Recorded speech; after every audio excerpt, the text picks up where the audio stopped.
No, za mnou vidíte budoucnost. Přímý live přenos z budoucnosti, kde je bordel jak v tanku. Už je to official. 3 dny zpátky jsem požádal o dodatek smlouvy, o celý tady ten prostor, což je 250 metrů čtverečních. Takže, taková ta klasika. Prvně udělat pořádek, tady byla lakovna, vzadu byla truhlářská dílna, dejme tomu. Takže všechno prostě musíme vyházet ven. Postup je jasný, že? Všechno vyházet ven, rozstřídit nářadí, co se vyhodí, co se zpátky použije, jo? Nějak to rozstřídit, ten bordel. No a posléze nás čeká už asi jenom tady tu černou podlahu, kde se asi 3 roky jenom sprejovalo. Jo, je tady docela rozdíl.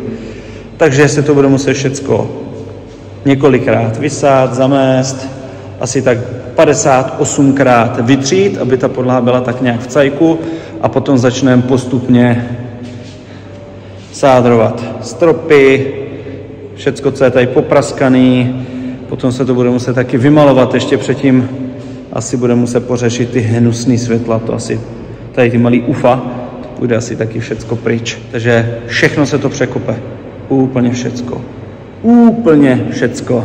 Ty vole, to zase bude.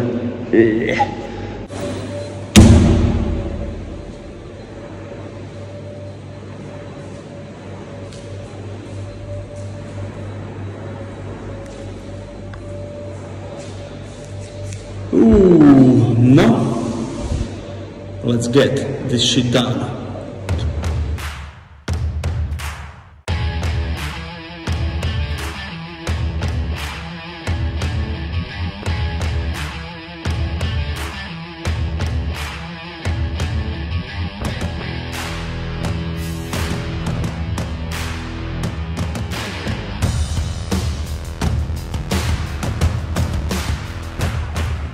Včera jsem dovezl 400 kg kotoučů, ty vole.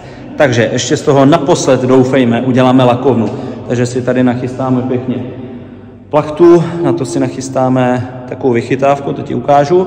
A posléze chytili sprayera frajera, vole.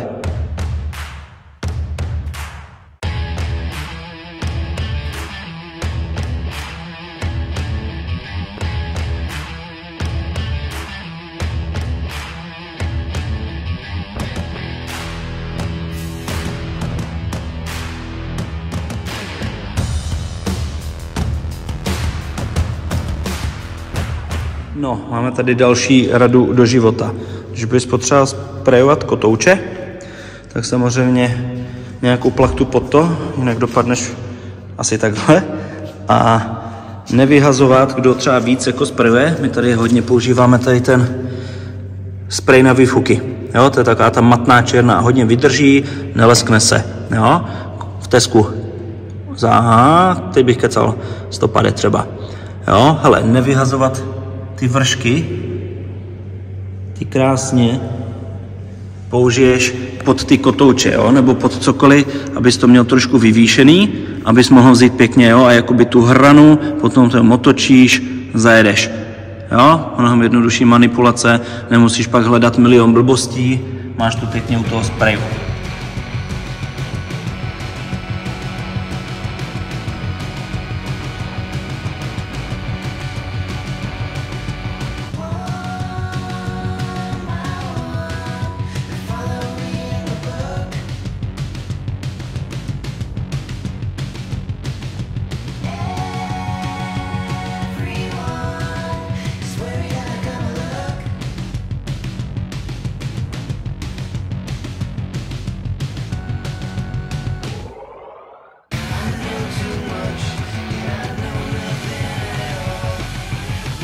Kdybyste mě už nikdo nikdy neviděl, tak je to proto, že Vojta mi pomáhal.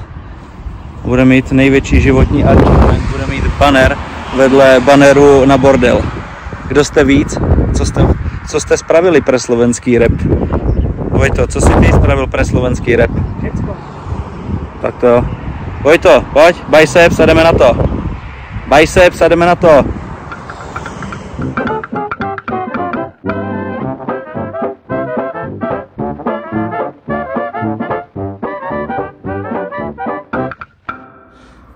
Ku podivu všichni žijem, tohle to měl teda nahnutý docela. Je, Vojtěch? Pojď uklízet radši. Počkej, zapumpuj zatím. Ale je tam. A na to, že pomáhal Vojcek, to vypadá i docela solidně. Pěkně v přírodě, aby to nikdo neviděl, víš co? Pohoda. Oh yeah. Ty vole, je to tady. Já jsem vytáhl podlahu. A prostě zatím jsou ještě ve fázi, že jsou úplně nešťastný, protože vím, kolik to stálo. Ale máme tady pořádně tlustou gumu na sprinty, na strongman, kufry, všecko. A tady, yes, ty vole, nádhernou, pěkně tlustá podlaha, umělá tráva. A poslední část bude vlastně zbytek pod strongmanem, tohle bude celý dráha. A tady máme už naši ověřenou klasiku, pěkně desky, ze kterých uděláme zbytek podlahy. No, takhle velká zakázka tady ještě nebyla. Yes. Ty, kam utíkáš? Tady se bude pracovat. Chceš dohled? Pojď tady, hopi. Pojď tady, hopi. Ty už jsi nadřítý? Ne, tady ne. Tady pojď. Bárňo, hop. Hop. Tak, sednout. Tak je hodný. Pracovní dozor. Teď stával, no, ale nevadí. No, tam pošlem jednoho bulíka, druhýho máme tady. A pokračujeme. Mám tady takovej fígl, dneska budeme zkoušet, respektive včera jsem ho zkoušel. Za asi 14 stovek, jak to ještě lahvička, 2 baterky, které tam nabijím. To pistol na barvu. Včera jsem s tím dělal penetraci a kdybych nemusel dobíjet baterky, ale čistý čas, celá tady ta místnost až se sloupama 40 minut, takže totální pecka. Úplně boží. Kdo jste jako já, že jste se zapřísáhli, že už v životě nevezmete skurvený malovací valeček do ruky, tak jasná volba. Dneska to budeme ještě barvit, malovat, takže uvidíme, co to udělá s barvou. Budeme muset hodně naředit, ale věřím tomu. Takže pokračujeme stropem a do vidění.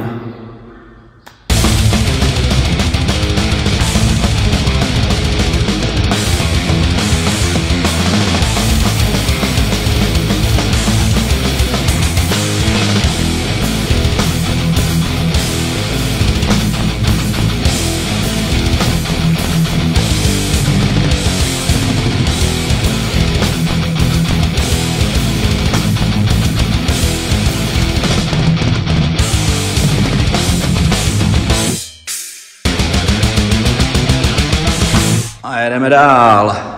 Začínáme dráhu, která bude, ty vole, neskutečná. Hlavně když si to představíš až dozadu.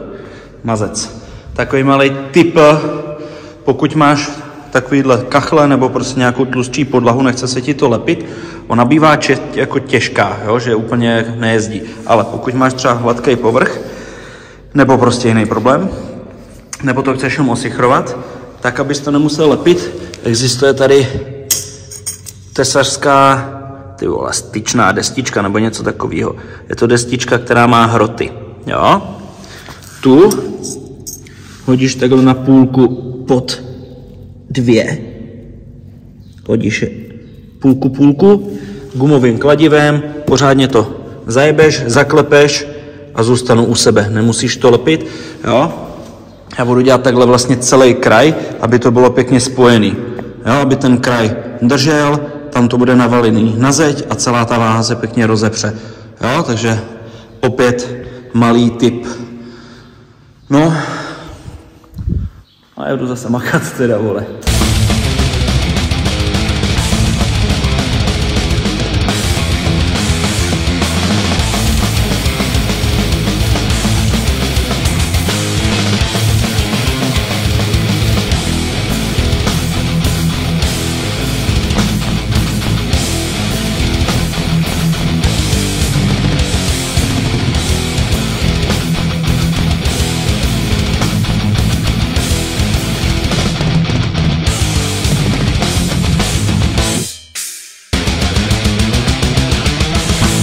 No, vyměnil jsem Šenka za pořádného pracanta a už to lítá.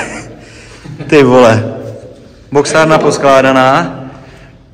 Doobjednáme 2 tatami, které nám nedošly. Tady jsme udělali zbytek trošku na pankáča. Prostor jako hovado. Ty vole. A na druhé straně už vlastně dokládáme, teď půjdeme složit trénink s Petěm. A na druhé straně už tady budeme postupně předělávat. Tady jsme vyndali tatami a tady už bude nový povrch, který postupně v týdnu a spárujeme, doladíme a budeme tady dělat postupně Pumping Island, motherfucker! Front double biceps. Jo, ty vole!